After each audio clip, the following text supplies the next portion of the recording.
اللي صفق الله يرحم لي الوالدين، واللي ما صفقش حتى هو الله يرحم لي الوالدين. الاولى هي الوالدين، والثانيه هي الوالدين، والثالثه هي الوالدين، والرابعه هي الوالدين. راه قال لها ثلاثه. والثاني عزاز عليا والديا وانت مالك؟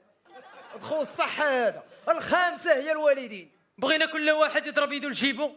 السادسه هي الوالدين، ويجبد 10 ولا 20 ويعطيها لوالديه. تا الا عطاها لوالديه حنا اش غنصوروا؟ وما عطاش نصور، ما نصوروا والو. وشوف هاداس دير لهم ديك اللعيبه ديال 10 ولا درهم. دير بغينا هاد الواحد يعطينا ديك 10 ولا درهم. عرفتي على من؟ على اللي عطاتك هذه تا خوات وزادتك هذه تا خوات، على مهمتك مع باك.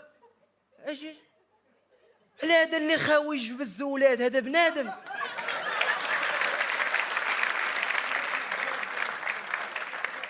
على هذا غادي تصور معاه شي حاجه هذا؟ واخا نصوروا معاه شي نسيتر ديال الحليب، ولا هو تصور معاه جئيترو وتا هو مجرجفهم وانت باغي نسيترو.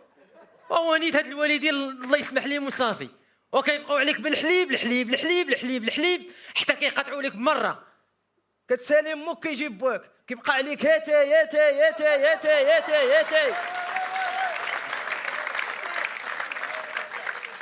وما كيقطعوش عليك. وهزوا معنا يديكم وسيروا الوالدين، وسيروا الوالدين. الله يرحم لكم الوالدين. كان معكم وديع مرضي الوالدين اللي صفق عليه الله يرحم ليه الوالدين.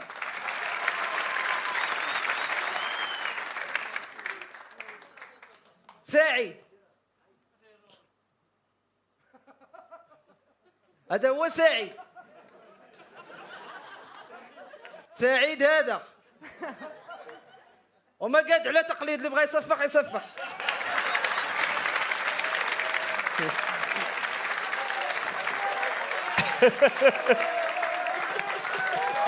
سعيد ووديع.